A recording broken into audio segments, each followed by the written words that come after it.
بہت دور کہیں پاتا ہوں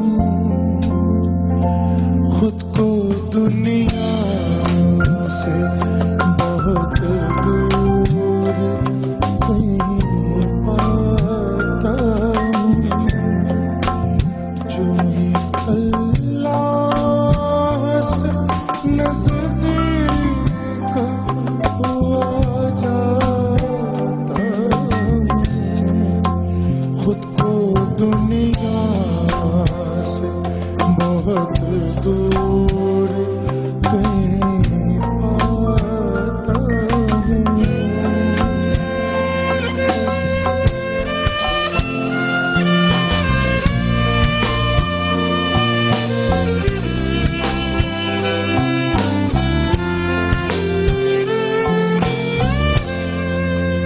چین لینے نہیں دیتے یہ دنیا والے چین لینے نہیں دیتے یہ دنیا والے ذکر جب کرتا ہوں تو چین بہت پاتا ہوں ذکر جب کرتا ہوں تو چین بہت پاتا ہوں خود کو دنیا سے بہت دور کہیں پاتا ہوں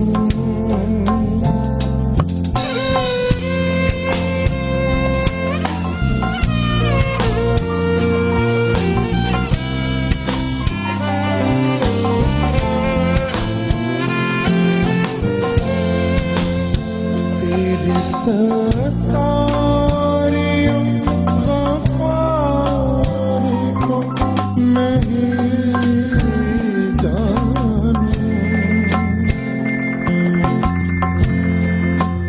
تیری ستاریوں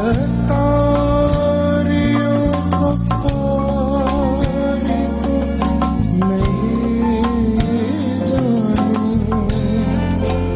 جرم کرتا ہوں مگر نیک گنا جاتا ہوں جرم کرتا ہوں مگر نیک گنا جاتا ہوں جو ہی اللہ سے نزدیک ہوا جاتا ہوں خود کو دنیا سے بہت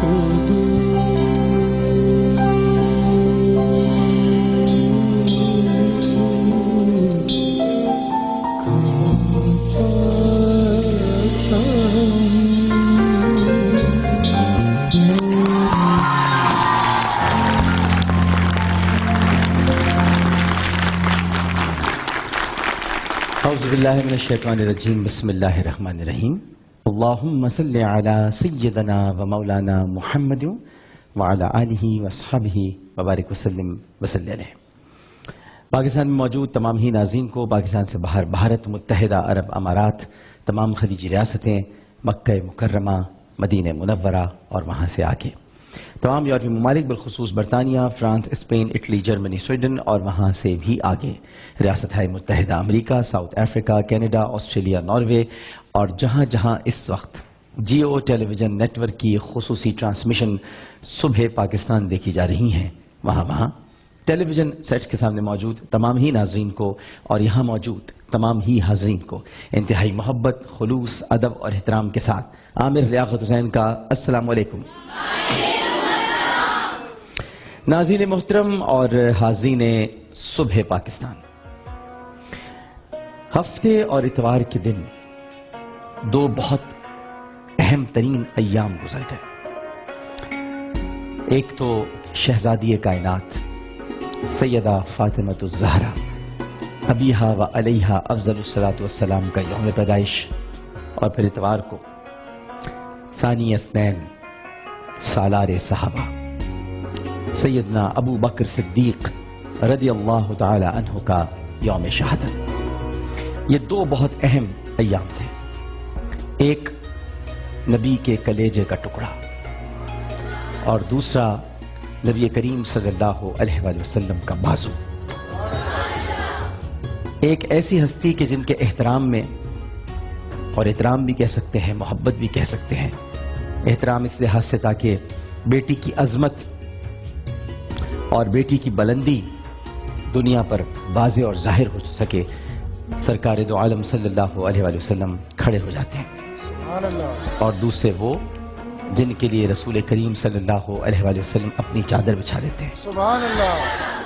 ایک وہ ہیں جنہوں نے شروع ہی میں، یعنی ایام طفولیت میں ہی، اپنے بابا جان کی پشت مبارک سے اونٹنی کی اوجڑی ہٹائی تھی، تاکہ آپ کی پشت مبارک پر جن ظالموں نے سجدے کی حالت میں اونٹنی کی اوجڑی رکھ دی تھی وہ ہٹائیں، اور سرکار دو عالم صلی اللہ علیہ وآلہ وسلم اپنی نماز ادا کر سکے. ننھے ننھے ہاتھوں سے بی بی فاطمہ یہ کام کر رہی تھیں. اور ایک نبی کریم صلی اللہ علیہ وآلہ وسلم پر کوئی بھی پتھر پڑنے سے پہلے اپنا سینہ آگے کر دیتے ہیں.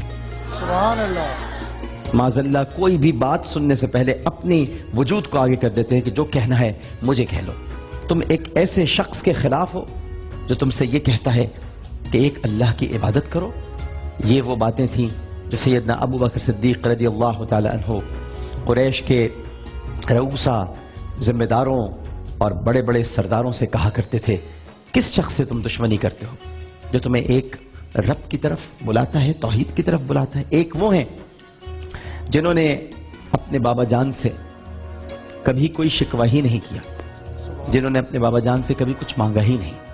سبحان اللہ.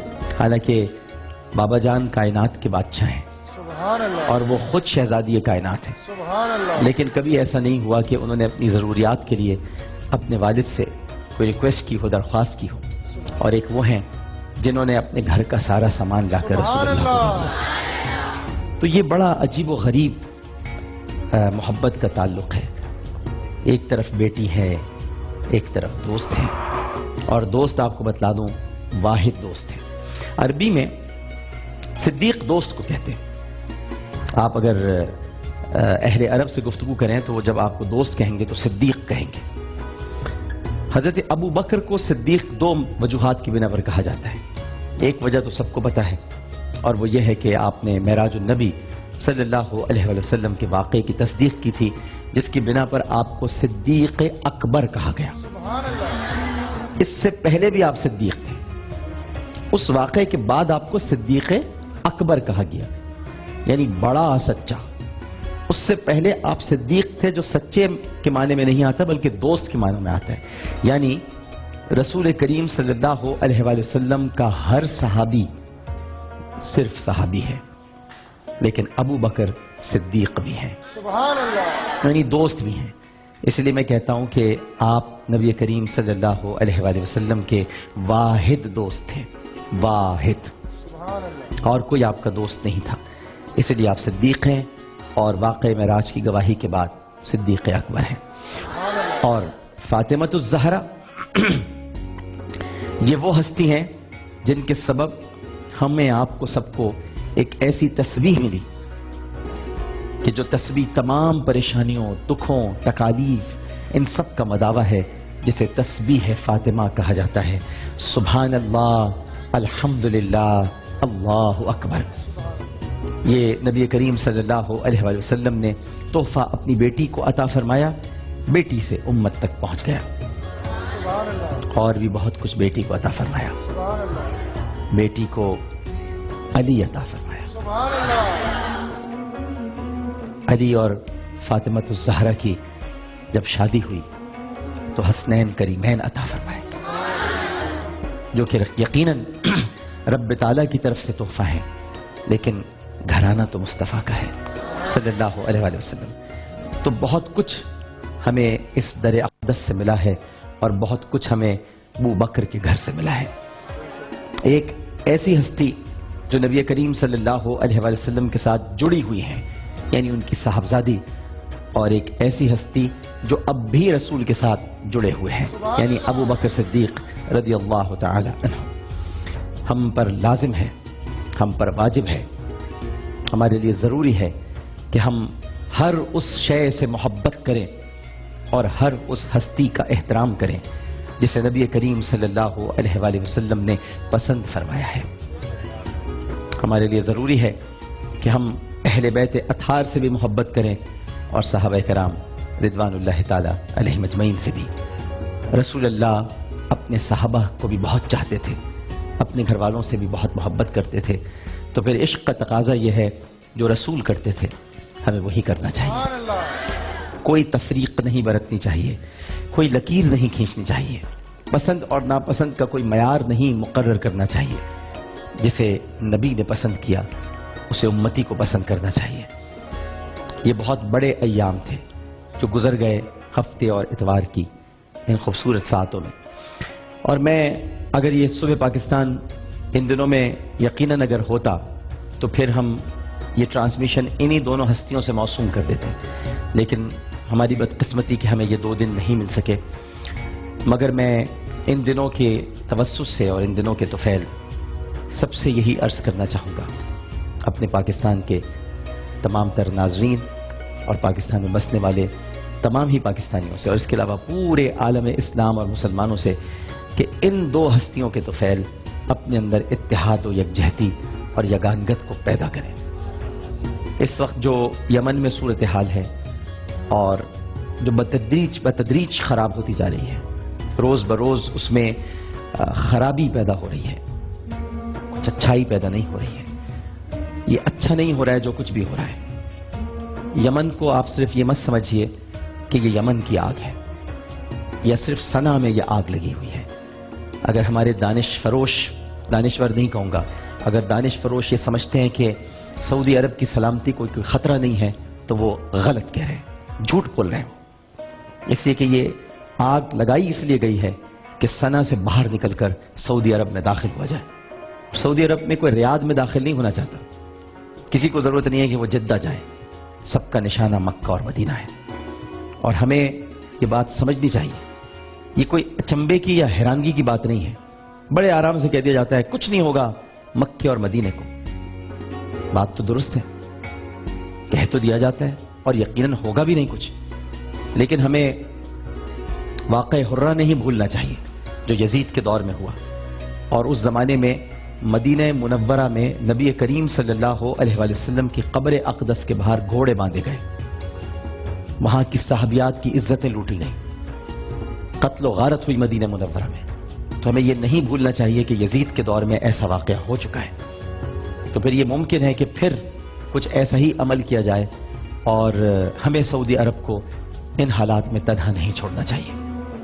یہ ہماری پارلیمنٹ نے جو قرارداد منظور کی ہے، میں ایک پاکستانی کی حیثیت سے بڑے تحفظات رکھتا ہوں. یہ قرارداد منظور نہیں ہونی چاہیے تھی. اس وقت ہمیں یہ نہیں دیکھنا، میں خود ذاتی طور پر بہت ساری باتیں ایسی ہیں سعودی عرب کی جن سے اختلاف رکھتا ہوں. مجھے جنت البقیع کا انہدام پسند نہیں ہے، مجھے ہر بات کو شرک اور بدعت کہنا اچھا نہیں لگتا. نبی کریم صلی اللہ علیہ وآلہ وسلم کے روضہ اقدس پر جو بد تہذیبی زائرین کے ساتھ کی جاتی ہے وہ مجھے پسند رہی ہے، دکھ ہوتا ہے. وہ سب اپنی جگہ پر، ان کی نظریات، ان کی پالیسیز، اس سے کوئی اتفاق نہیں ہے، لیکن اتفاق ہے تو مکے اور مدینے کی حفاظت سے.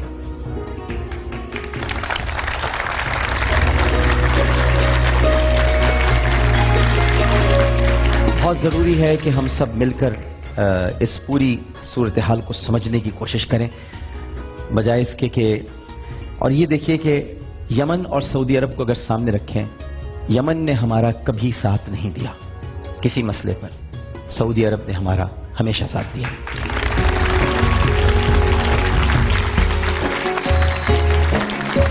خدا نخواستہ اگر حوثی باغیوں نے وہاں قبضہ کر لیا تو پاکستان کی حفاظت کے لیے یا پاکستان پر کبھی تھوڑی دیر کے لیے سوچئے، اگر یہاں پر ہم نے کہا کہ ہم غیر جانبدار رہیں گے، اچھی بات کہہ دی آپ نے، بڑی اچھی بات ہے، لیکن کل کو اگر داعش، طالبان اور دیگر دہشت گرد پاکستان میں کھل کر کارروائیاں شروع کر دیں اور وہ ممالک بھی کہیں کہ ہم غیر جانبدار رہیں گے، تو پھر پاکستان کا کیا ہوگا؟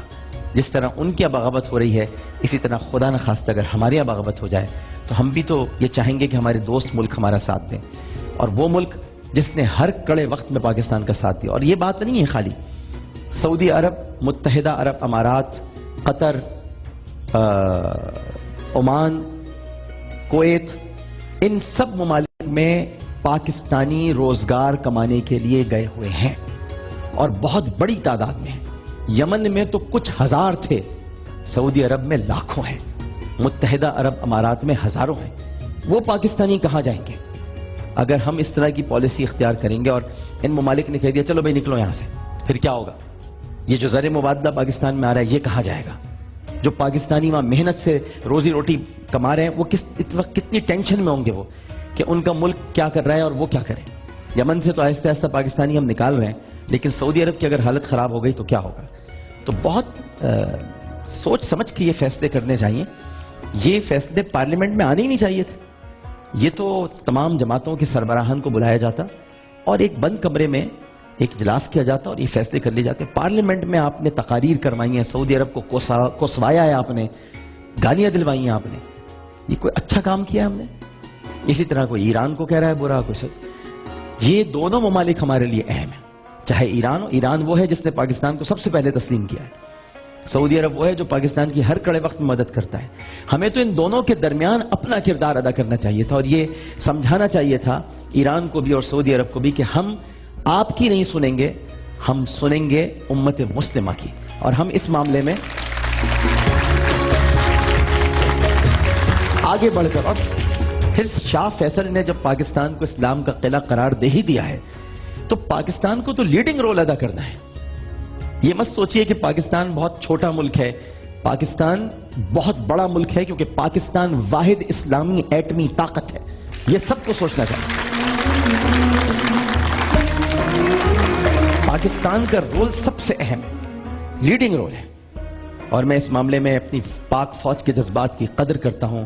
پاک فوج کے جذبات اس وقت بھی عوام کے ساتھ تھے جب عراق کویت وار ہو رہی تھی، اور پاک فوج کے جذبات اب بھی عوام کے ساتھ ہیں جب یمن میں بغاوت ہو رہی ہے. ایک وقفہ لیتے ہیں اور وقفے کے بعد، بلکہ وقفہ نہیں لیتے اور ہم چلتے ہیں تلاوت قرآن پاک کی طرف، کیونکہ میں جیسا کہ ابھی تھوڑی دیر پہلے عرض کر رہا تھا کہ ہفتہ اور اتوار یہ دو بڑے اہم دن تھے. اتوار کو حضرت ابو بکر صدیق رضی اللہ تعالی عنہ کا یوم شہادت تھا. آج سورہ توبہ کی ایک 40ویں آیت ہے جو اب آپ جب وہ تلاوت ہوگی نا تو آپ کو اندازہ ہوگا کہ شان صدیق اکبر رضی اللہ تعالی عنہ اس آیت میں کیسے بیان ہو رہی ہے. جناب قاری حسین آرائی صاحب اس آیت کی تلاوت کریں گے. السلام علیکم. وعلیکم السلام ورحمۃ اللہ. مزاج گرامی بخیر. الحمدللہ. بسم اللہ. آپ ٹھیک ہیں جی؟ بس آپ. اعوذ باللہ من الشیطان الرجیم.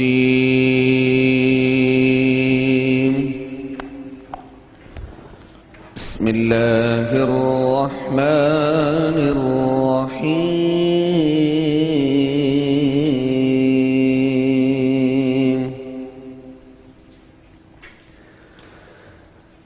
إِلَّا تَنصُرُوهُ فَقَدْ نَصَرَهُ اللَّهُ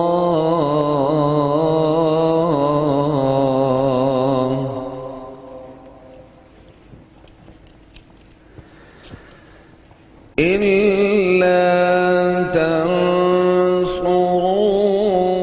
فَقَدْ نَصَرَهُ اللَّهُ إِذْ أَخْرَجَهُ الَّذِينَ كَفَرُوا. سبحان اللہ. ثاني اثنين إذ هما في الغار إذ يقول لصاحبه لا سبحان اللہ.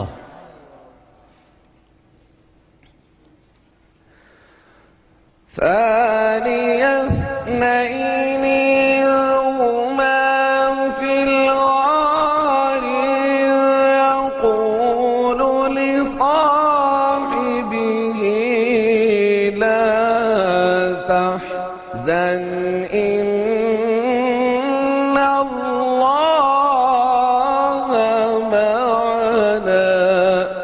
سبحان اللہ.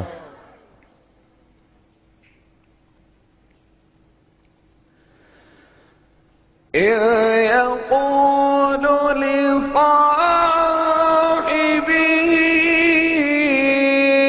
لا تحزن إن الله معنا.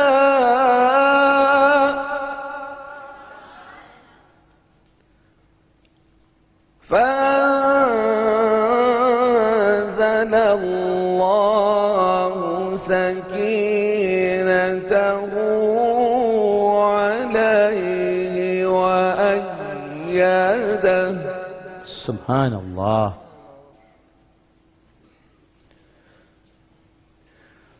فأنزل الله سكينته عليه وأيده بجنود لم تروها. سبحان اللہ.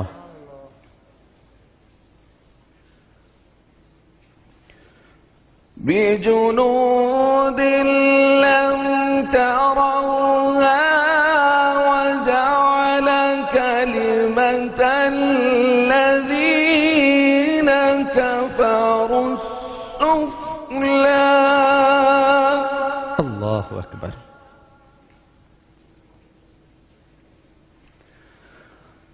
وجعل كلمة الذين كفروا السفلى وكلمة الله هي العليا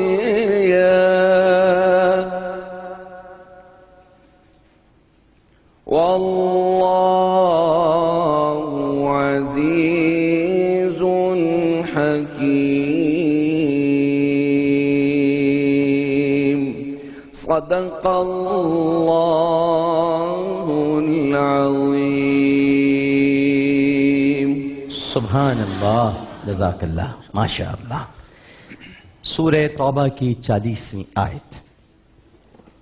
اللہ اگر نہیں تنصروہ مدد کی تم نے نبی صلی اللہ علیہ وآلہ وسلم کی تو کوئی پرواہ نہیں. فقط بے شک نصرہ مدد کی تھی اس نبی کی. نصرہ اللہ مدد کی تھی اس نبی کی اللہ نے. نصرہ اللہ اذا اخرجہ اذ اخرجہ مدد کی تھی اس نبی کی اللہ نے اس وقت بھی جب نکال دیا تھا اس کو. اذ اخرجہ الذین جب نکال دیا تھا اس کو ان لوگوں نے کفرو جو کافر تھے.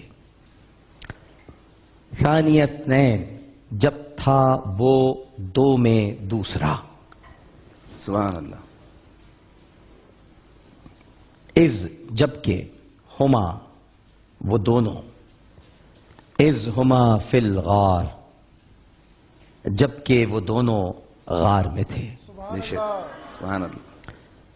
اذ ہما فی الغار اذ یقول جبکہ وہ دونوں غار میں تھے اور جب کہہ رہا تھا لصاحبہ وہ نبی اپنے ساتھی سے. سبحان اللہ.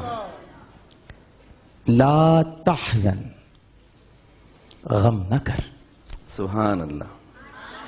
ادنا بے شک ان اللہ بے شک اللہ معنا ہمارے ساتھ ہے. بے شک بے شک. فانزل سو نازل کیا. فانزل اللہ سو نازل کیا اللہ نے سکینتہ اپنی طرف سے سکون قلب. سبحان اللہ. علیہ اس پر. وَأَيَّدَهُ اور مدد کی اس کی. بِجُنُودٍ ایسے لشکروں سے جو. بِجُنُودٍ لَمْ تَرَوْهَا ایسے لشکروں سے جو نظر نہیں آتے تھے تمہیں. سبحان اللہ. وَجَعَلَ اور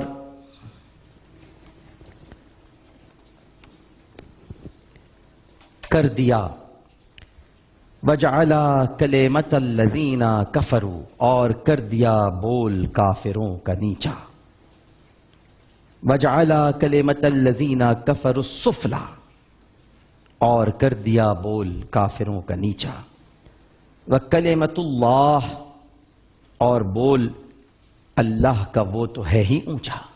سبحان اللہ.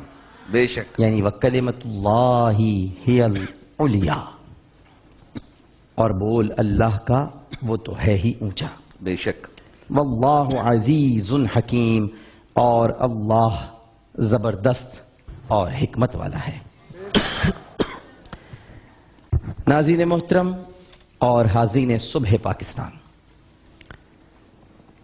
یہ جو 40ویں آیت ہے سورہ توبہ کی، اس آیت میں اللہ سبحانہ و تعالی نے ایک طرف اپنے پیارے حبیب، اس کو ذرا بند کرا دیں، اس کی موٹر بڑی تکلیف دے رہی ہے، اس کو ذرا بند کرا دیجئے.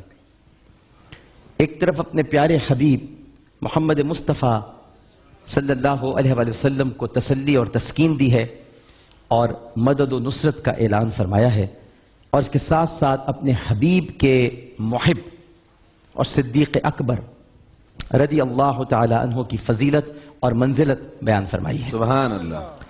اب آیت میں اذ یقول لصاحبہ، اگر ہم اس پر غور کریں، یعنی جب نبی اپنے ساتھی یعنی ابو بکر صدیق رضی اللہ تعالیٰ عنہ سے فرما رہے تھے، یہ جو الفاظ ہیں ان کا ذکر کر کے اللہ تعالیٰ نے خود حضرت صدیق اکبر رضی اللہ تعالیٰ عنہ کو صحابی رسول قرار دیا ہے. سبحان اللہ.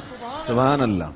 سبحان اللہ. ایک تو صحابی وہ ہے جسے رسول کہیں یہ میرا صحابی ہے، سبحان اللہ. اور ایک صحابی وہ ہے جسے اللہ کہے یہ میرے رسول کا صحابی ہے. سبحان اللہ. بہت اہم ترین بات ہے. اللہ اکبر. واحد. اب دیکھیں سکون ہو گیا نا، یہ ہمارے لوگوں کو نہیں پتا کہ یہاں مشین میں آواز آ رہی ہے. واحد ابو بکر صدیق رضی اللہ تعالی عنہ ہیں جن کے لیے اللہ سبحانہ و تعالی نے ارشاد فرمایا یہ میرے مصطفیٰ کا صحابی ہے. سبحان اللہ. سبحان اللہ. کیا شان ہے. یہ میں پھر آپ کے سامنے بات رکھوں گا. سارے صحابیوں کو رسول نے کہا یہ میرے صحابی ہیں. اللہ اکبر. بالکل ان کا مقام ہے، بے شک. بالکل مقام. ہم تو کسی صحابی کی جوتی کی گرد بھی نہیں، بے شک. بے شک. لہذا اس میں کوئی ہم مقابلہ نہیں کر رہے، ہم کر ہی نہیں سکتے. بالکل. بے شک. ہمارا مقابلہ تو ہمارے جیسے لوگوں سے ہوگا، بے وہ شک. کہاں ہمارے جیسے، سبحان اللہ. سبحان اللہ. وہ رسول کو دیکھنے والے ہیں. سبحان اللہ. اللہ اکبر. کوئی صحابی کا مقابلہ نہیں ہو رہا، لیکن ایک صحابی وہ ہے جسے رسول کہتے ہیں یہ میرا صحابی ہے. بالکل صحیح، بہت عظیم، بڑے مرتبت والے. لیکن وہ صحابی کیسا صحابی ہوگا جس کی صحابیت کی گواہی خود اللہ دے رہا. سبحان اللہ. سبحان اللہ. اے پیارے سب تیرے صحابی ہیں، جس کو تو نے کہا وہ تیرا صحابی، لیکن اس کو تو میں کہہ رہا ہوں یہ تیرا صحابی ہے. سبحان اللہ. اللہ اکبر. اور قرآن کریم میں صرف 2 منزلیں ایسی ہیں، مفتی عبد القادر صاحب یہ بتانا بھول گئے. 2 منزلیں ایسی ہیں، بہت اہم بات بتا رہا ہوں آپ کو. 2 منزلیں ایسی ہیں، یا تو رسول اللہ صلی اللہ علیہ وآلہ وسلم نے، یا تو رسول کریم صلی اللہ علیہ وآلہ وسلم نے یہاں پر ظاہر ہے کہ جب ان کو کہا حضرت ابو بکر صدیق رضی اللہ تعالیٰ عنہ کو کہ غم نہ کر، یعنی اللہ فرما رہا ہے کہ جب اس کے صاحب نے کہا، سبحان اللہ. یعنی جب اس کے صاحب نے کہا تو رسول اللہ نے فرمایا غم نہ کر. ایک تو اللہ تعالیٰ نے حضرت ابو بکر صدیق رضی اللہ تعالی عنہ کو لے صاحبی ہی کہا، اور پھر حضرت ابو بکر سے ہی کہا دوبارہ، وَالنَّجْمِ إِذَا هَوَىٰ مَا ضَلَّ صَاحِبُكُمْ وَمَا غَوَىٰ سبحان اللہ. وَمَا يَنطِقُ عَنِ الْهَوَىٰ. ایک طرف صاحب ابو بکر ہیں تو دوسری طرف صاحب مصطفیٰ صلی اللہ علیہ سبحان وسلم. اللہ. سبحان اللہ. یہ دوسری منزل ہے صاحبی کی. اللہ اکبر. کہ پہلی منزل یہ ہے کہ ابو بکر کو کہا جا رہا ہے تو صاحب ہے لہذا تو غم نہ کر. دوسری طرف اسی ابو بکر یعنی صاحب سے کہا جا رہا ہے کہ تیرا صاحب نہ بہکا ہوا ہے نہ بھٹکا ہوا ہے. اللہ اکبر. تو جس کا صاحب وہ تیرا صاحب، جو تیرا صاحب تو اس کا صاحب. سبحان اللہ. سبحان اللہ. یعنی یہ رشتہ اللہ تعالیٰ نے بنایا ہے، بے شک بے شک. نبی کریم صلی اللہ علیہ وآلہ وسلم نے نہیں بنایا. سبحان اللہ. اور جو اللہ رشتہ بنا دے، اللہ اکبر. یہ رشتہ تو خدا رب العزت رب ذوالجلال نے مقرر فرمایا ہے، ایک دوسرے کا صاحب مقرر کیا. سبحان. کہیں تو صاحب کہیں یہ صاحب. سبحان اللہ. سبحان اللہ. تو کہے گا، کیونکہ یہ جو سورہ نجم کی آیات ہیں یہ واقعتاً حضرت ابو بکر صدیق رضی اللہ تعالی عنہ کے حوالے سے ہی ہیں، کیونکہ انہوں نے ہی واقع معراج کی تصدیق کی تھی. اور جب مطعم بن عدی نے جا کر ان سے کہا کہ آپ کے صاحب یہ کہتے پھر رہے ہیں معاذ اللہ کہ وہ رات کو سوئے، معراج پر پہنچے، واپس آئے، کنڈی ہل رہی تھی، بستر گرم تھا، آپ کے صاحب کو کیا ہو گیا ہے؟ اسی وقت قلب اطہر پر یہ آیات نازل ہوئیں، وَالنَّجْمِ إِذَا هَوَىٰ مَا ضَلَّ صَاحِبُكُمْ وَمَا غَوَىٰ. یعنی چونکہ مطعم بن عدی نے صاحب کہا تھا تو اللہ تعالیٰ نے جواب دیا کہ ابو بکر جواب دیں گے، اور ابو بکر نے جواب دیا تھا اس وقت، اور وہی آیت نازل ہوئی. ابو بکر نے کہا تھا محمد کہتے ہیں تو ٹھیک کہتے ہوں گے، سبحان اللہ. اللہ. اسی لیے آیت نازل ہوئی ما ضل صاحبکم وما غوا. تمہارے صاحب نہ بہکے ہوئے ہیں نہ بھٹکے ہوئے ہیں. اللہ اکبر. مطلب یہی ہے کہ جو وہ کہتے ہیں ٹھیک کہتے ہیں. سبحان اللہ. بے شک. ابو بکر کی رضی اللہ تعالی عنہ کی بات کی گواہی قرآن نے آیت کی شکل میں دی. سبحان اللہ. سبحان اللہ. تو یہ وہ منزل اور وہ مقام ہے. اور پھر اس کے اندر جو سب سے اہم ترین بات ہے اس غار کے واقعے میں کہ سیرت ابن ہشام میں نقل کیا گیا ہے کہ جب قریش کی ایذا رسانیاں حد سے بڑھ گئیں. یہ میں واقعہ سب نے سنا ہوا ہے لیکن میں پھر ریپیٹ کروں گا کیونکہ یہ بڑا تاریخی واقعہ ہے. اور جب مسلمانوں کو ستانے میں کوئی کسر نہیں چھوڑی گئی تو حضور کریم صلی اللہ علیہ وآلہ وسلم نے بعض صحابہ کرام رضوان اللہ تعالی علیہم اجمعین کو پہلے حبشہ کی جانب اور پھر مدینہ منورہ کی طرف ہجرت کا حکم فرمایا. خود نبی کریم صلی اللہ علیہ وآلہ وسلم حکم خداوندی کے منتظر تھے.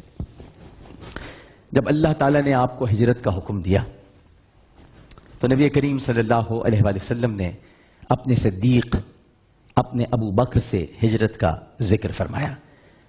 تو حضرت ابو بکر صدیق رضی اللہ تعالی عنہ پکار اٹھے کہ اے اللہ کے رسول صلی اللہ علیہ وآلہ وسلم مجھے اپنی معیت سے سرفراز فرمائیے. سبحان اللہ. ارشاد گرامی ہوا جس طرح تمام اسفار میں تم میرے ساتھ رہے ہو اس سفر میں بھی تم ہی میرے ساتھ رہو. سبحان اللہ. ام المومنین سیدہ عائشہ صدیقہ رضی اللہ تعالی عنہا ارشاد فرماتی ہیں کہ بخدا اس دن سے پہلے مجھے نہیں معلوم تھا کہ کوئی خوشی کی وجہ سے بھی آنسو بہاتا ہے. سبحان اللہ.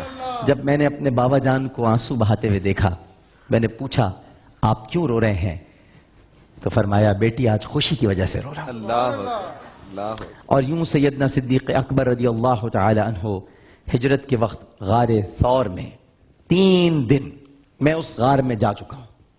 بہت بلندی پر ہے، عمودی پہاڑ ہے، سیدھا پہاڑ ہے وہ بالکل. اور اس میں 3 دن اور 3 راتیں پیغمبر کے اس ساتھی نے نبی کریم صلی اللہ علیہ وآلہ وسلم کی حفاظت کرتے ہوئے گزار دی. اسی لیے آپ کو لازوال ساتھی کا خطاب ملا ہے. اور یہ خوشخبری صرف دنیا کے لیے نہیں ہے چیبہ صاحب بلکہ ابو بکر جس نے غار کے ہر کونے کو رسول کریم صلی اللہ علیہ وآلہ وسلم کی حفاظت کے لیے اپنی جان کی سپرد کر دیا. یہ جملہ ذرا سماعت فرمائیے گا. اپنی جان کے سپرد کر دیا غار کے ہر کونے کو کہ جان لینی ہے تو میری لے لو. بے شک بے شک. جس طرح ہر کونے کو حضرت ابو بکر صدیق نے محفوظ کیا، اسی طرح جنت کے ہر دروازے سے حضرت ابو بکر صدیق ہی داخل ہوں گے. سبحان اللہ سبحان اللہ. بے شک. بے شک. امیر المومنین سیدنا فاروق اعظم رضی اللہ تعالی عنہ، وہ ہجرت کی جو رات ہے، بلکہ ہجرت کی پہلی رات تو یہی ہے کہ آپ ساتھ نکلے، وہ رات سب کو یاد ہے. ابو بکر کا ہاتھ تھام کے گئے. اللہ اکبر. کفار دیکھ رہے ہیں، کچھ دکھائی نہیں دے رہا، کچھ نظر نہیں آ رہا. بستر پہ علی کو لٹایا، سبحان اللہ. سبحان اللہ. امانتیں علی کے سپرد کی. گویا دنیا کو پیغام دینا تھا، اگر امانتیں کسی سے لینی ہیں تو علی سے لینا. سبحان اللہ. امانتیں سپرد کرنے کا مطلب یہی ہے کہ سوائے علی کے کوئی امین ہی نہیں ہے. بے شک. سبحان اللہ. یہ تم تک صحیح بات پہنچائے گا، یہ تم تک صحیح بات پہنچائے گا. اسی لیے جو پوچھنا اس سے پوچھنا، جو جاننا اس سے جاننا. سبحان اللہ. امانتیں اس کے سپرد کی ہیں، سبحان اللہ. بستر پر اس کو لٹایا ہے. سبحان اللہ. یعنی میرے بعد اگر کوئی کلام کر سکتا ہے، میری طرح نہیں، میرے جیسا. سبحان اللہ. سبحان اللہ. دیکھیں، طرح اور جیسے میں بڑا فرق ہوتا ہے. طرح نہیں ہوتا کوئی، بے شک. جیسا ہو سکتا ہے، میرے جیسا، میری طرح نہیں. اگر کوئی کلام کر سکتا ہے تو وہ علی ہے، اسی لیے میرے بستر پہ لیٹا ہے. سبحان اللہ اللہ. اکبر. دوسرا، اگر کسی کو میرے ساتھ دیکھنا چاہتے ہو، ہر وقت جو میرے ساتھ جڑا ہوا ہے، میرے ساتھ ملا ہوا ہے، میرے بعد امت کا امام ہوگا، خلیفہ ہوگا، دیکھ لو میرے ساتھ سفر میں کون جا رہا ہے، سبحان سبحان اللہ. اللہ. کون میرا ساتھی ہے، کون میرا غم گسار ہے، کون میرا ہمدرد ہے، اللہ. کون میرا ہم نوا ہے، کون میرا شریک سفر ہے. اللہ اکبر. اسے دیکھ لو. ابو بکر صدیق رضی اللہ تعالی عنہ. اور پھر حضرت عمر فاروق رضی اللہ تعالی عنہ ارشاد فرمایا کرتے تھے کہ یہ جو راتیں حضرت ابو بکر نے گزاری ہیں غار ثور میں، ان راتوں پر میں رشک کرتا ہوں. اللہ. سبحان اللہ. اور پورا واقعہ امام بہقی رحمہ اللہ نے امام محمد بن سیرین کے حوالے سے نقل کیا ہے. اور اس غار ثور کے جو لمحے بیتے، اس سے ابو بکر کی شان کو جاننے کا موقع بھی ملتا ہے رضی اللہ تعالیٰ عنہ. واقعہ یہ یوں ہے کہ کچھ لوگ حضرت عمر فاروق رضی اللہ تعالیٰ عنہ کے عہد خلافت میں آپس میں تبصرہ کر رہے تھے، اور جس سے ظاہر یہ ہوتا تھا کہ وہ حضرت عمر رضی اللہ تعالیٰ عنہ کو حضرت ابو بکر رضی اللہ تعالیٰ عنہ پر فضیلت دے رہے ہیں، فوقیت دے رہے ہیں. جب نبی کریم صلی اللہ علیہ وآلہ وسلم کے اس ساتھی تک یہ بات پہنچی، یعنی حضرت عمر رضی اللہ تعالیٰ عنہ، تو آپ کی آنکھیں اشک بار ہو گئیں اور آپ نے روتے روتے ارشاد فرمایا، بخدا میں دل کی گہرائیوں سے چاہتا ہوں کہ میری ساری عمر کے اعمال، جملہ سماعت فرمائیے گا، میری ساری عمر کے اعمال ابو بکر صدیق رضی اللہ تعالی عنہ کی مبارک زندگی کے ایک ہی دن کے عمل کے برابر، اور ان کی زندگی کی ایک راتوں میں سے، ساری راتوں میں سے بس ایک رات کے برابر ہو جائے. اللہ. اللہ اکبر. پھر آپ نے اپنی بات کی وضاحت کرتے ہوئے ارشاد فرمایا کہ ابو بکر کی رات سے مراد وہ خاص رات ہے جب آپ رسول کریم صلی اللہ علیہ وآلہ وسلم کے ساتھ ہجرت کے سفر پر روانہ ہوئے اور غار ثور کی طرف چل پڑے. جب غار ثور کے پاس پہنچے تو نبی کریم صلی اللہ علیہ وآلہ وسلم نے غار کے اندر جانا چاہا تو انہوں نے اللہ کے رسول صلی اللہ علیہ وآلہ وسلم کو اللہ کی قسم دیتے ہوئے یہ عرض کیا کہ ابھی آپ غار کے اندر تشریف نہ لے جائیے. ہائے ہائے ہائے، ابھی آپ غار کے اندر تشریف نہ لے جائیے. اے صبح پاکستان کے ناظرین اور سامعین، بڑا غور سے سنیے گا. غار کے اندر تشریف نہ لے جائیے، پہلے میں خود غار میں جاؤں گا تاکہ اگر سانپ اور کوئی موذی شے ہو تو وہ مجھے ڈس لے، آپ کو نقصان نہ ہو. سبحان اللہ. پہلے میں جاؤں گا. سبحان اللہ. جو گزرے گی مجھ پر گزر جائے گی سرکار، بس آپ محفوظ رہیں گے. سبحان اللہ. اور بخدا محفوظ آپ ہی کو رہنا چاہیے. بے شک. سبحان اللہ. پھر سیدنا ابو بکر صدیق رضی اللہ تعالیٰ عنہ غار کے اندر چلے گئے. غار کی صفائی کی، ستھرائی کی. پھر غار کے اندر کچھ سوراخوں پر نظر پڑی تو اپنے تہبند کو پھاڑا. تہبند کو پھاڑ کے کپڑوں کے گولے بنائے اور ان گولوں کو غار میں داخل کر کے اپنے چیتھڑوں سے، کپڑوں سے اسے بند کیا ان سوراخوں کو. لیکن ان کا سارا کپڑا بھی ختم ہو گیا، بس اتنا بچا کہ اپنا تن ڈھانپ سکتے. لیکن پھاڑ پھاڑ کے اپنے کپڑے کو رسول کی خاطر ہر سوراخ کو آپ نے بند کیا. لیکن 2 سوراخ باقی رہ گئے اور کپڑا اب اتنا تھا کہ ابو بکر کو اپنی حیا کو بھی باقی رکھنا تھا، سبحان اللہ. کیونکہ وہ رسول کے ساتھ ہے. اللہ. کوئی معمولی بات نہیں ہے. رسول جنہوں نے تعلیم ہی حیا کی دی ہے. سبحان اللہ. لہذا اب کیا ہوتا، 2 سوراخ بچ گئے، کپڑا بھی نہیں پھاڑا جا سکتا، بدن کا کپڑا بھی پھاڑ لیا، تہبند کا کپڑا بھی پھاڑ لیا، اب کیا کریں؟ سبحان اللہ. لہذا ابو بکر صدیق رضی اللہ تعالیٰ عنہ نے یہ سوچا کیا ہوا اگر کپڑے نہیں بچے؟ 2 سوراخ ہیں، 2 پاؤں تو بچے ہیں، اللہ. اللہ اکبر. اللہ اکبر. 2 پاؤں تو سلامت ہیں. کیوں نہ ایسا کرتا ہوں کہ ہر ایک سوراخ میں اپنا ایک ایک پاؤں داخل کر دیتا ہوں سبحان اللہ. تاکہ کسی طرح سے یہ سوراخ بھی بند ہو جائے. اور نبی کریم صلی اللہ علیہ وآلہ وسلم اندر بھی تشریف لے آئے. جب آپ بالکل ایسی حالت میں ہو گئے پھر آپ نے اسی طرح سے آواز دی، یا رسول اللہ صلی اللہ علیہ وآلہ وسلم اب غار صاف ہو گیا ہے، آپ اندر تشریف لے آئیے. سبحان اللہ. سبحان اللہ. اللہ کے رسول صلی اللہ علیہ وآلہ وسلم غار کے اندر تشریف لے گئے. ابو بکر کو دیکھا اس طرح سے لیٹے ہوئے ہیں، مسکرائے. کیونکہ میں ہمیشہ کہتا ہوں، پھر میں یہ بات کہوں گا کہ تمام حال دلوں کا حضور جانتے ہیں. سبحان اللہ.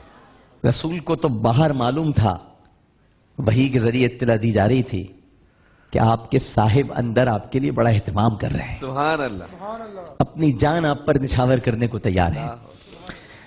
بس رات کا جب حصہ کافی گزر چکا تو نبی کریم صلی اللہ علیہ وآلہ وسلم، اب ایک اور بات آپ کو بتا رہا ہوں، خدا کی قسم اس سے اچھی بات آپ نے نہ کبھی سنی ہوگی، نہ کبھی ایسی بات کی حلاوت آپ نے اپنے دل میں محسوس کی ہوگی. سوچئے، میں ایک بات آپ سے پوچھتا ہوں، اتنے سارے لوگ یہاں بیٹھے، اس اولاد کا کیا کہنا، اس اولاد کا کیا کہنا کہ جس کی گود میں کبھی ماں سر رکھ کے سو جائے. اللہ اکبر. سبحان اللہ. ابھی آپ نے سونا نہیں میرا جملہ، میرے خیال سے اس کو محسوس نہیں کیا. عموماً ماں کی گود میں کون سر رکھتا ہے؟ بچہ، اولاد. جی، یہ تو عموماً ہوتا ہے نا. جب کبھی ماں اولاد کی گود میں سر رکھ دے تو کیا اس اولاد پر دنیا رشک نہیں کرے گی؟ اللہ. ایک سوال ہے، سوال کا جواب دیں آپ مجھے. بے شک. عجیب سی بات تو نہیں کی میں بے نے. شک. بے شک. بھائی ماں کی گود میں اولاد سر رکھے کوئی رشک نہیں کرے گا، کوئی رشک نہیں کرے گا، کیونکہ ماں کی گود میں ہی اولاد سر رکھتی ہے. بے شک. بے شک. میرا خیال ہے بات سمجھ میں نہیں آئی. ماں کی گود میں ہی اولاد سر رکھتی ہے نا، تو رشک کرنے والی بات نہیں ہے. رشک تو تب ہے جب کوئی دیکھے کہ اولاد کی گود میں ماں نے سر رکھا ہوا ہے، سبحان اللہ. بے سبحان شک. اللہ. تو وہاں سے ہی کہا جائے گا کیا اولاد ہے، سبحان کیا نصیب ہے اس اولاد کا کہ جنت نے اس کی گود میں سر رکھ دیا. سبحان اللہ. سبحان اللہ. ہے بات اہم کہ نہیں ہے؟ بے شک.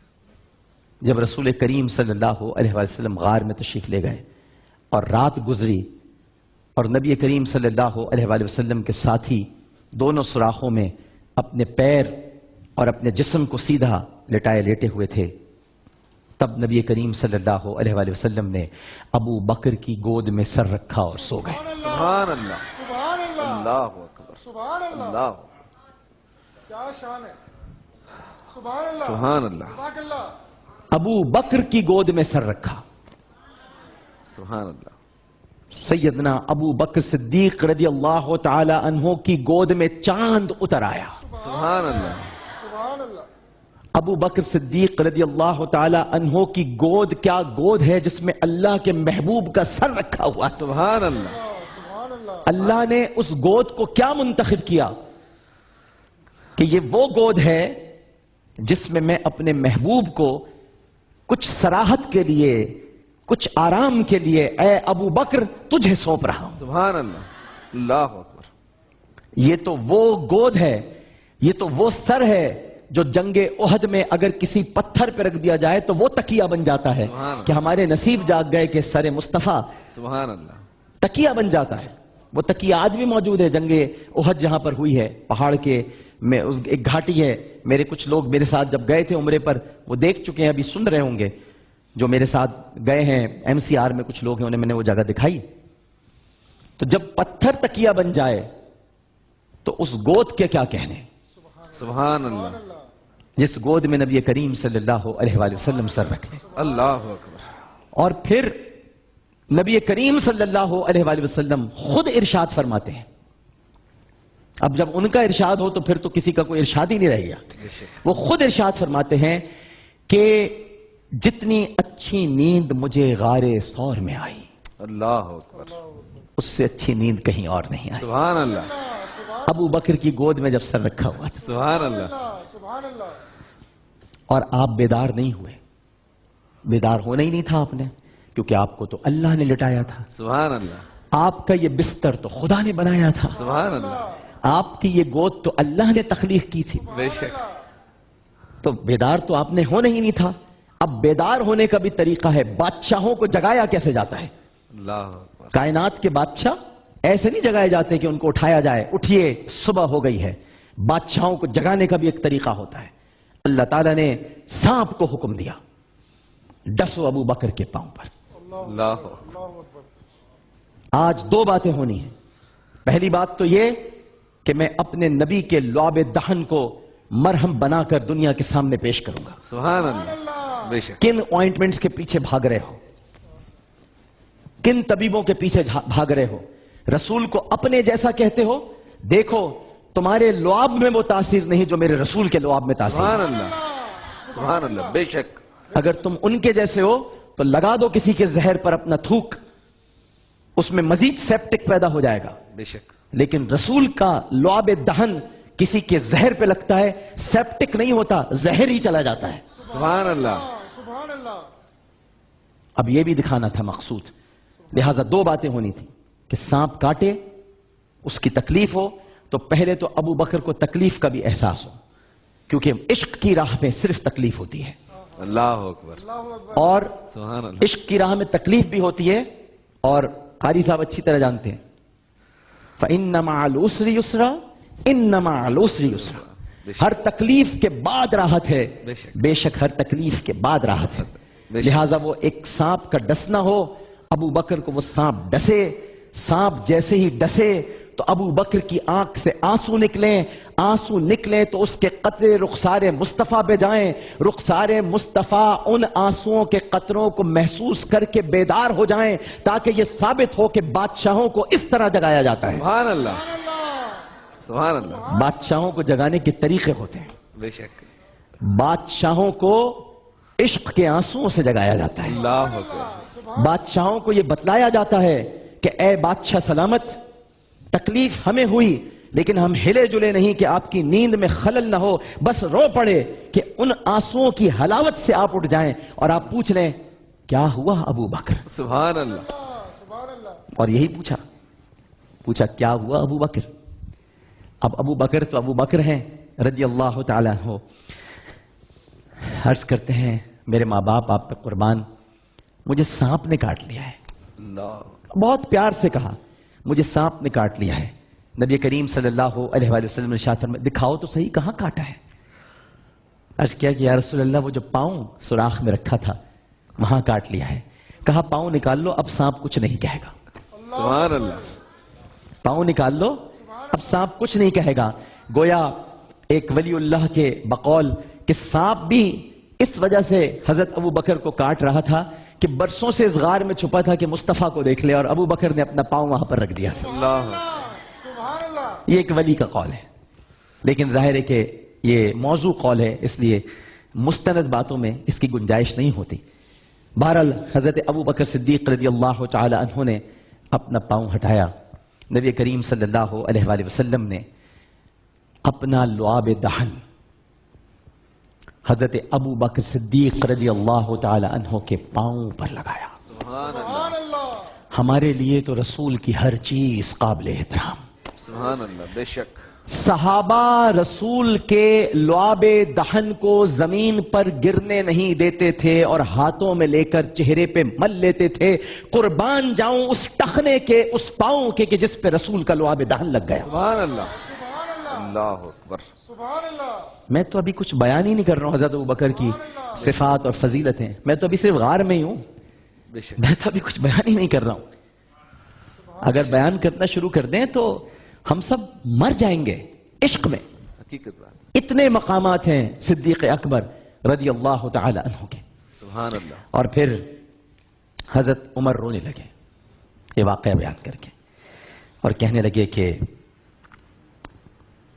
میں دل سے چاہتا ہوں کہ میری ساری عمر کے اعمال بس اس ایک دن کے برابر ہو جائے. اللہ.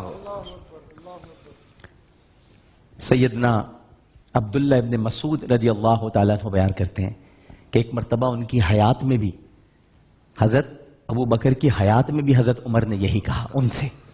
تو حضرت ابو بکر نے مسکرا کے کہا جواب سنیے گا ذرا جس میں عجز اور انکساری انتہا کو ہے.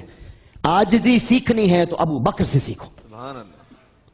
ابو بکر کے تو ٹخنوں سے نیچے کپڑے کو بھی رسول اللہ نے ارشاد فرمایا کہ جب رسول اللہ نے فرمایا کہ ٹخنوں سے اوپر اپنی شلواروں کو رکھو اس سے تکبر ظاہر ہوتا ہے. تو حضرت ابو بکر نے کہا میری بھی تو نیچے رہتی ہیں. تو آپ نے مسکرا کے کہا تو تکبر تھوڑی کرتا ہے، سبحان اللہ. تیرے اندر تو عاجزی ہے. سبحان اللہ. یہ حکم تیرے لیے نہیں ہے ابو بکر. یہ عاجزی انکساری اگر سیکھنی ہے تو ابو بکر صدیق رضی اللہ تعالیٰ عنہ سے سیکھی جائے کہ فاروق اعظم ارشاد فرماتے ہیں کہ اے ابو بکر مجھے وہ رات دے دیجئے، مجھے وہ دن دے دیجئے جو آپ نے غار ثور میں گزارے. حضرت ابو بکر صدیق رضی اللہ تعالیٰ عنہ نے ارشاد فرمایا اے عمر مجھے وہ دعا دے دیجئے جو رسول نے آپ کے لیے کی ہے. سبحان اللہ. سبحان اللہ. مجھے وہ دعا دے دیجئے سبحان اللہ. جو رسول نے آپ کی. یعنی عاجزی دیکھیے. آپ کیوں یہ کہتے ہیں کہ میں بڑا ہوں؟ ارے آپ تو خود بہت بڑے ہیں. سبحان اللہ. سبحان اللہ. سبحان اللہ. آپ تو خود بہت بڑے ہیں. بے شک. تو بہرحال حضرت ابو بکر کی بہت فضائل ہیں. اور جب نبی کریم صلی اللہ علیہ وآلہ وسلم نے اس دنیا سے ظاہری طور پر پردہ فرمایا تو عرب کے بعض قبائل مرتد ہو گئے. فریضہ زکوٰۃ ادا کرنے سے انہوں نے انکار کر دیا جنہیں منکرین زکوٰۃ کہتے ہیں. اور ان کے مرتد ہونے اور زکوٰۃ ادا نہ کرنے پر اور پھر وہ آپ کو پتہ ہی ہے کہ مسیلمہ کذاب ختم نبوت کے معاملے پر ایک جھوٹے نبی نے بھی سر اٹھایا. تو حضرت ابو بکر سے جب لوگوں نے یہ جا کر کہا کہ لوگوں کے ساتھ نرمی کا معاملہ کیجیے تو انہوں نے حضرت عمر خود فرماتے ہیں کہ انہوں نے مجھ سے غصے میں کہا حضرت ابو بکر صدیق رضی اللہ تعالیٰ عنہ نے کہ تم زمانے جاہلیت میں تو بڑے زور آور تھے عمر. زمانے جاہلیت میں تو بڑے زور آور تھے، کیا اسلام آنے کے بعد بزدل اور ڈرپوک ہو گئے؟ سیدنا فاروق اعظم رضی اللہ تعالیٰ عنہ ارشاد فرماتے ہیں میں اس وقت لرز کر رہ گیا اور مجھے اندازہ ہوا کہ بخدا محمد مصطفیٰ صلی اللہ علیہ وآلہ وسلم نے ہم پر صحیح حاکم چنا ہے. سبحان اللہ. اور پھر نبی کریم صلی اللہ علیہ وآلہ وسلم نے جس ہستی کو اپنا وصی اپنا خلیفہ مقرر کیا وہ یہ کہتے کہتے اس دنیا سے گیا کہ وحی کا سلسلہ نبی کریم صلی اللہ علیہ وآلہ وسلم کے عالم بقا کی طرف تشریف لے جانے سے اب بند ہو گیا ہے. بے شک. اب کوئی نبی نہیں آئے گا. بے شک. کوئی نبی نہیں آئے گا. لا نبی بعدی. بے شک. اب کوئی نبی آپ کے بعد نہیں ہے. دین مکمل ہو گیا، تکمیل ہو گئی. اور اگر دین میں کوئی نقص پیدا کیا جائے گا، کمی کی جائے گی اور اس حالت میں کہ میں زندہ رہوں، نہیں ہو سکتا، نہیں ہو سکتا، نہیں ہو سکتا. میں مرتدین سے بھی جنگ کروں گا. میں ختم نبوت کے تحفظ کے لیے نبوت کے جھوٹے دعوے داروں کو بھی واصل جہنم کروں گا. سبحان اللہ. بے شک. اور یہ حضرت ابو بکر صدیق رضی اللہ تعالی عنہ کا وہ سلسلہ تھا جسے آج بھی ختم نبوت کا سلسلہ کہا جاتا ہے، جس کے سالار حضرت ابو بکر صدیق رضی اللہ تعالیٰ عنہ ہیں، اس لیے ان کو سالار صحابہ بھی کہا جاتا ہے۔ سبحان اللہ۔ آتے ہیں دعا کی طرف بڑھتے ہیں۔ دل تو بہت چاہ رہا تھا کہ اور باتیں حضرت ابو بکر صدیق رضی اللہ تعالیٰ عنہ کی آپ سے کریں، خاص طور پر وہ واقعہ کہ جب آپ حرم پاک میں اعلانیہ خطاب کرنے گئے اور وہاں پر آپ پہ تشدد کیا گیا، یہاں تک کہ آپ کو موت کے دہانے پہ پہنچا دیا گیا، لیکن آپ بار بار یہی پوچھتے رہے تھے، میرے صاحب کیسے ہیں، میرے صاحب کیسے ہیں، میرے رسول کیسے ہیں۔ سبحان اللہ۔ اپنی حالت بہت خراب تھی لیکن بار بار پوچھتے تھے میرے رسول کیسے ہیں، میرے رسول کیسے ہیں۔ بہت سارے واقعات ہیں۔ آئیے غم کو دور کرنے کی دعا سنن بہقی میں حضرت انس رضی اللہ تعالی عنہ بیان کرتے ہیں کہ نبی کریم صلی اللہ علیہ وآلہ وسلم یہ دعا فرماتے تھے، اللہم لا سہل الا ما جعلتہ سہلا وانت تجعل الحزن سہلا اذا شئت۔ اے اللہ، کوئی چیز آسان نہیں مگر یہ کہ جسے تو آسان فرما دے، تو ہی جب چاہے رنجیدہ امور کو حل فرما دے۔ آمین یا رب العالمین۔ بہت بہت شکریہ جناب قاری حسین ارائیں صاحب، آپ کا بہت خوبصورت آیت سورہ توبہ کی 40ویں آیت بڑا اچھا لگا، اور مزید جی چاہ رہا تھا کہ ثانیہ اثنین کے واقعے کو بیان کیا جائے۔ شعری قومی ترانہ۔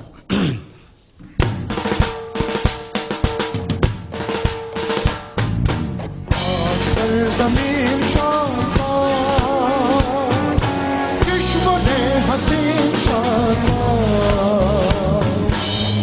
نشان حزب بادشاہ ارض پاکستان ملک یقین شادا سر زمین کا نظام قوت اخوت امان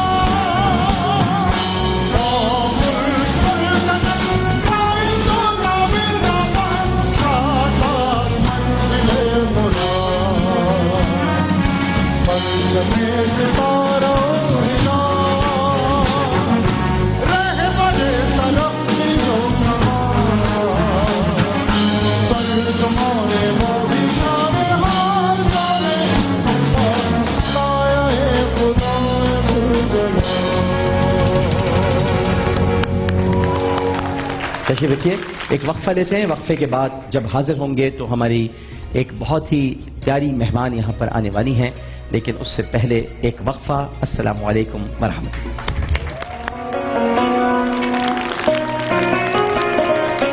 صبح